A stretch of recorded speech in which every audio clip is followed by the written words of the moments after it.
Hi and welcome. My name is Christina Seston and you're watching The Truth About Juvenile Obesity. My guest today is Dr. Kim, and Dr. Kim has been a regular guest with me on this series of shows. Welcome, Dr. Kim. Thanks for being here with me today. Dr. Kim is a PhD from MIT, and as I mentioned, we're here to talk about juvenile obesity. So let's start by looking at some statistics. Right off the bat, we know that there's been a 200% increase in obesity in the last 25 years. We know that the U.S. Surgeon General is currently referring to obesity as a national epidemic. 61% of Americans are obese, and of that 61%, 25% are children. And that's why we're here today. Dr. Kim, what are the consequences of something like this? At first, our children already begin to show the symptoms of chronic degenerative diseases such as diabetes, hypertension, arteriosclerosis. They used to be old age diseases, but these days children already begin to show these symptoms. So children are having old people diseases right now. And then as they grow older, these symptoms become more and more serious. So it's almost like life is being taken away from them prematurely. That's correct. Yeah. So that's a physical consequence. There must be other consequences to Mental this. consequences. Yeah. Low self-esteem. Absolutely. And then they are being bullied. Right. And they are likely to become bullies themselves. Well, if you think about it, I mean, if you're a child and at an early age you determine that, you know, living in this thin, obsessed culture that we do, that you don't fit the norm, you know it, your classmates know it, so you're going to be a target. And so is there a correlation with being bullied and then turning around and bullying other students? Definitely. Yeah. And discrimination. Yeah, of course. And then this mental trauma, right. it remains for the rest of their lives. Impacts us forever and ever. That's correct. Yeah. So, Dr. Kim, we've heard the term overweight. We've heard the term obese. What's the difference? Overweight is your health is being impaired Right. by too much weight. But obesity means your life being cut short. So more serious. Yes. More serious. Yeah. And so when we take into account all of these consequences, which are far-reaching, their children are being impacted by old age diseases. I mean, the emotional trauma, the discrimination. I mean, it begs the question: what's leading to this obesity? You mean the causes? What are the causes? There are many, but let's start one by one. Yes. I'd like to mention two food ingredients. One is high fructose corn syrup. High fructose corn syrup. Yeah. Okay. Even though the name is fructose, it has nothing to do with fruit. So, okay, so we will see fructose on the ingredient labels? Yeah, you will see that name in ingredient list very often. Okay. Yeah. So this high fructose corn syrup has been used since 1971. So not that long, relatively speaking. Yeah, and then it is the cause of insulin resistance that leads to diabetes, obesity, hypertension, arteriosclerosis. Right. And then food industry began to use fructose so much, and then for commercial reasons, at first. More economical? There's That's correct. greater savings? Yeah, there are longer shelf life. Right, okay. And then the better taste. Right. Basically, they could cut the cost by 20% for some soft drink companies like Pepsi and Coke. Coke and Pepsi, right, that's so significant. for commercial reasons, they began to use a lot of corn syrup. And the other thing I'd like to mention is palm oil. Right, so another ingredient that we're going to be looking for on the ingredient list. That's correct. And palm oil, it sounds so healthy. It's from the vegetable, but palm oil is such a highly saturated oil. So the health risk is quite obvious there. Right. Why are we using palm oil now? The shelf life is longer, and then food looks better, and then mouthfeel, which is the lingering taste after you take it. How we experience it as we're actually eating it, right? So for these commercial reasons, they use a lot of palm oils. Right. So overall, what you're saying, we need to be more conscious when we're in the grocery store, looking at the ingredient list. So we're looking for fructose, or we're looking for palm oil. And these are things to avoid from what you're saying, if possible. Yeah. Is it possible? It's getting more and more difficult, but it's possible. So you mentioned causes, plural. Oh, yeah. What are some other causes of juvenile obesity? Yeah. For example, the economic and social reasons. Industry-wise, the food companies, they became too big. In order for them to survive, they should make us eat even when we are not hungry. So they did all kinds of things. So so-called food scientists, they invented something called appetite-inducing food additives, hunger-inducing Something food to make me hungrier. Yeah, even though you are not really hungry. And also they played with a lot of this psychological tricks, such as you must have seen the documentary called Super Size Me. Have you seen it? Yes, I have. Yeah. Yes. So they just tested so many techniques. So by increasing the size of one portion, actually they could raise the revenue without really increasing the cost. This sounds morally unscrupulous. Yeah. So as a consequence, one portion has 300% calories than they used to have. Of course. So my Big Mac and fries and soft drinks That's correct. are giving me a lot more caloric intake than they would have 5 years, 10 years ago. Is that what you're saying? That's correct. This is spooky. So you're telling me there's things in my food that I'm eating that are going to increase the amount of food I eat. It's going to increase my hunger. Yeah, that's correct. And then they make it very salty to make you crave for the sweet soft drink. Right. And we've talked about this before, the combination between salt and sugar. And then this fructose soft drink make you hunger for this salty food. French fries. That's correct. So these food companies, in their smart scientific attempt, they quite successfully made us eat a lot more than we really need. And Dr. Kim, is it true that you can actually create an addiction to a particular product? So I am going to crave a Kit Kat, not a Crunchy. We call it sugar blasting. Sugar blasting. What does that mean? When you eat something, and then that food has a high content of sugar, and then at that time when you eat it, the body secretes a lot of insulin. Right. And then that insulin triggers a certain circuitry in our brain, and the body remembers it, brain remembers it. And then brain later on kind of crave for exact the same taste. Specific formulation. Yes. Wow. Yeah. So it's relatively easy. If you make a certain food very sweet, and then that sweetness is coupled with other taste, actually, because of the sugar blasting, people remember other tastes too. So people crave for that. That's why these soft drink companies try very hard to make younger children drink their soft drinks. And they remember the taste forever. Right. Well, we're hearing now that they're targeting infants. Is that correct? With the advertising. Yeah. So that's why there are so many pouring contracts. You know what pouring contracts are, right? Say more about it. For example, in the States, the soft drink companies pay on the average $100,000 per school, so that in the public school, they allow only one brand of soft drink inside the school. So you're telling me that my junior high school, let's say if we went back a number of years, that only Coca-Cola could be served in my junior high school. And then because of in exchange for $100,000, which goes to what?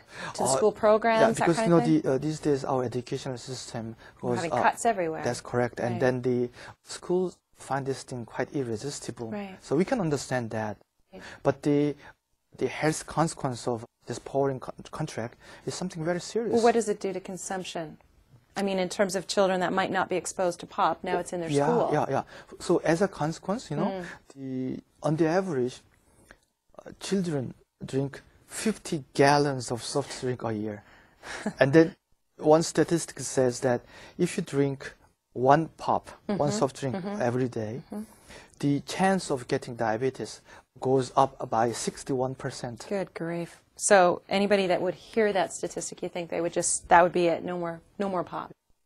But easier said than done. Right. Yeah. So I'm curious, we've talked about pop in school, but for even younger children, I mean, they drink juice.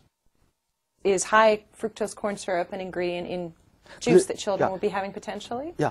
Please have a look at the ingredients. Take a look at the ingredients. Yeah. Even though it looks so natural, but many fruit juice, they add a lot of fructose. Right, because I hear kids, that's what they ask for. I want some juice. I want some juice. So they're potentially being exposed at these ages where they're holding little sippy cups, toddlers, and they're starting to already get this addiction to this sugar at a very, very early age. Addiction or customer loyalty. Customer loyalty, that's diplomatic. It starts a lot earlier than you think. It starts with baby formula. Wow. Okay, let's talk about baby formula. Yeah, please look at the ingredients of baby formula. What am I going to see? Fructose. High fructose corn syrup. Yeah. So baby formula, I believe, is one of the deep, less discussed root cause of this juvenile obesity and adult obesity too. So I just want to cut you off for a second, because formula versus breastfeeding has been a raging debate for the last little while. We're seeing 50% on this side are saying, you know, you're not getting what you need through breast milk, you have to supplement with formula.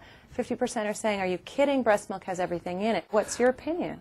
I'm definitely in favor of breastfeeding.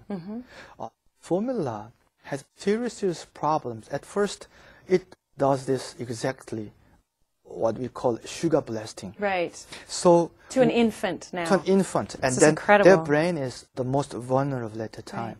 And then within 10 days of their birth, if you blast children's brain with this formula, the brain starts the program of this high content of sugar taste. Right, requirement, craving. Yeah. And then some people quite convincingly argue that people's sense of hunger, people's eating habit, their hunger control mechanism, they're all confused for the rest of their life. Which leads to them potentially having a problem with weight for the remainder of their life. Also, another that's incredible. Yeah, another thing is it is virtually impossible to overfeed a baby when breastfeeding, but there's no exception that baby formula feeding always leads to an overfeeding. Overfeeding. So at an early age of a person's life, their sense of what is full or what is hungry is totally confused. It's all skewed. Yeah.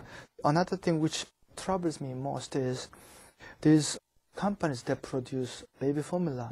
They did so many ungentlemanlike things to push this consumption of baby formula. For example, so you're talking about the promotion of it? Yeah. For example, they spread rumors that breastfeeding is not really helpful to maintain the body shape of mothers, which is totally not true. Which is going to hit them where it hurts, because we've already talked about how we live in a thin culture. Yeah. So if a woman's struggling with her weight after a child anyway, she's probably going to be susceptible to that information. Yeah, in Africa and then among the Afro-Americans in the States, they kind of spread rumors that breastfeeding leads to higher incidence of AIDS in children. That's incredible. Yeah. And then they tried so many times, very hard, that they wanted to prove that breastfeeding leads to higher incidence of breast cancer, but they failed. So they couldn't prove that. So, but they did so many this kind of promotional things. Right, and you're being incredibly diplomatic, calling it ungentlemanlike conduct. Yeah. Probably some harsher words flying around than that. These food ingredients, these appetite inducement, addiction. Attacks on children starts really, really early. Within a couple of hours of their birth, this industrial attack on children. They're already plugged in, plugged into the grid. Yeah. Wow. Every year, 40,000 TV advertisement on foods. Children are exposed to 40,000 times of advertisement on candies, soft drinks, snacks, all these kind of things.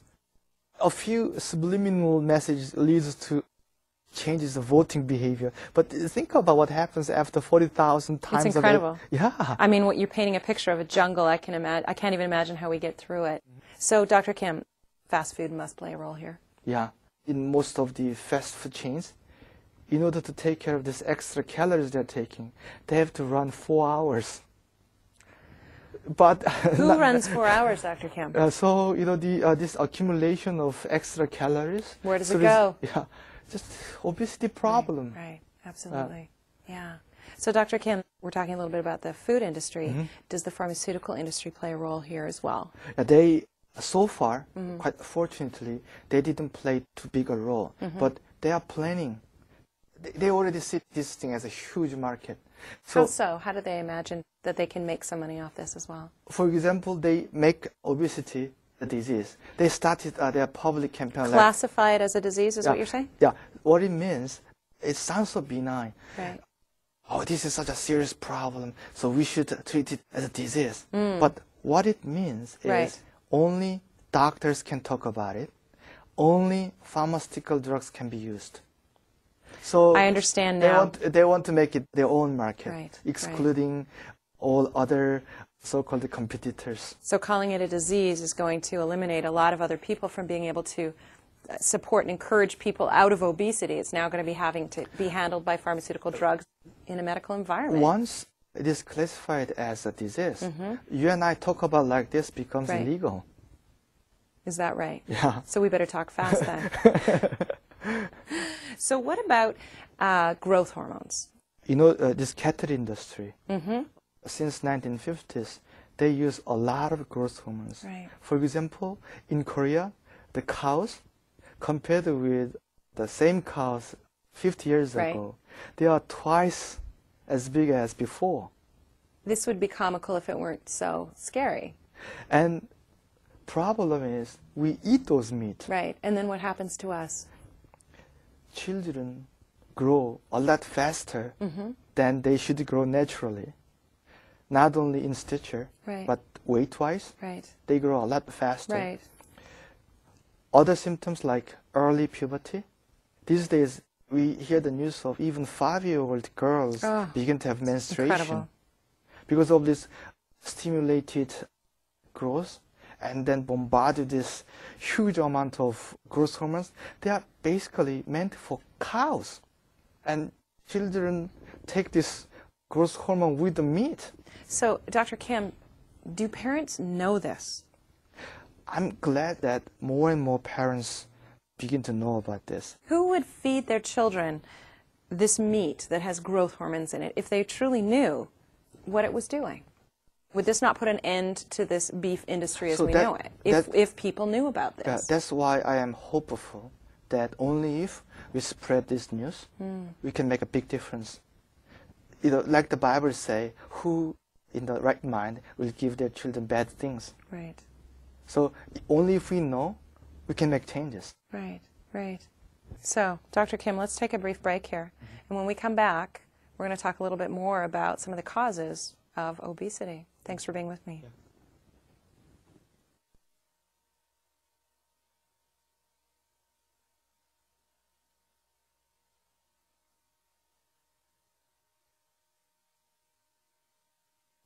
최근 15년간 급격히 비만 환자가 증가하는 것을 볼 수가 있었고요.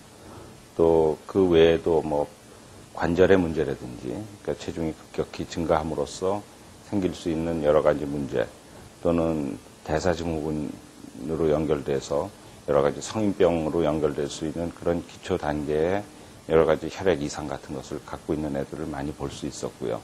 특히 제가 교의를 맡고 있는 구미 중학교에 가면은 정상 퍼퓰레이션의 30 내지 40% 정도가 비만 환자인 것을 알 수가 있습니다.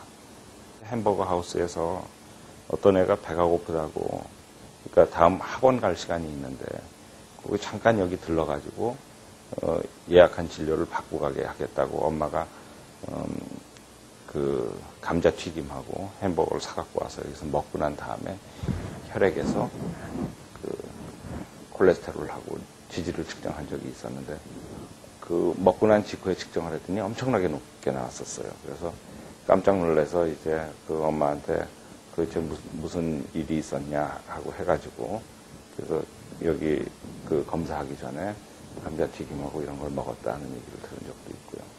내과를 하면서 심장센터하고 이제 그